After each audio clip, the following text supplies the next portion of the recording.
پیغمبروں، पाकीज़ा चीजें खाओ और अमल नेक करो।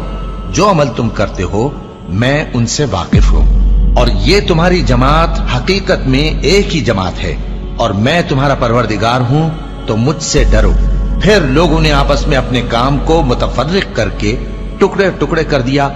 जो चीज जिस फिरके के पास है वो उसी से खुश हो रहा है, तो इनको एक मुद्दत तक इनकी गफलत में ही रहने दो।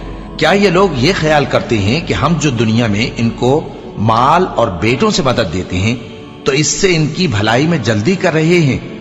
नहीं, बल्कि ये समझते ही नहीं। जो लोग अपने परवरदिगार के खौफ की वजह से डरते हैं और जो अपने परवरदिगार की आयतों पर ईमान रखते हैं और जो अपने परवरदिगार के साथ शरीक नहीं करते और जो दे सकते हैं देते हैं, जबकि उनके दिल इस बात से डरते रहते हैं कि इनको अपने परवरदिगार की तरफ लौट कर जाना है। यही लोग नेकियों में जल्दी करते हैं और यही इनके लिए आगे निकल जाते हैं। और हम किसी शख्स को उसकी ताकत से ज्यादा जिम्मेदार नहीं बनाते, और हमारे पास एक किताब है जो सच सच कह देती है और इन पर जुल्म नहीं किया जाएगा।